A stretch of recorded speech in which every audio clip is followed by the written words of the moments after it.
ভাই বোনেরা, মনে আছে সেই দিনগুলো যখন ভারতবর্ষের প্রতিটি গলিতে গলিতে শোনা যেত, ভাই আমার টিকটক ফলো করো, ভাই আমি ভাইরাল হয়ে গেছি। হ্যাঁ, সেই টিকটক দিয়েই তো অনেকে নাম কমাইয়েছে, কেউ গান গেয়ে, কেউ ডায়লগ মেরে, আবার কেউ হাঁচি দিয়ে পর্যন্ত ভাইরাল হয়ে গাড়ি বাড়ি বানিয়ে ফেলেছে। বলাই যায় ভারতবর্ষে তখন এক একজন সাধারণ মানুষ রাতারাতি তারকা হয়ে যাচ্ছিল।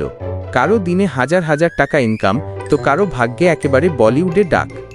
তারপর হঠাৎ একদিন বন্ধ হয়ে গেল সেই টিকটক, আর লক্ষ লক্ষ ফ্যানদের কপালে পড়ল ভাঁজ।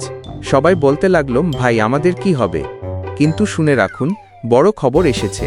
টিকটক আবার ভারতে ফেরার পথেই আছে।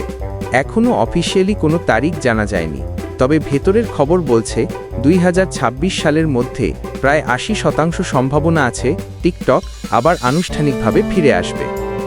মানে আরেকবার দেখা যাবে সাধারণ মানুষ থেকে শুরু করে সেলিব্রিটি সবাই ফোন হাতে দাঁড়িয়ে শ্যুট করছে ছোট ছোট ভিডিও, আর এক রাতেই ভাইরাল হচ্ছে। তাহলে অপেক্ষা শুরু করুন।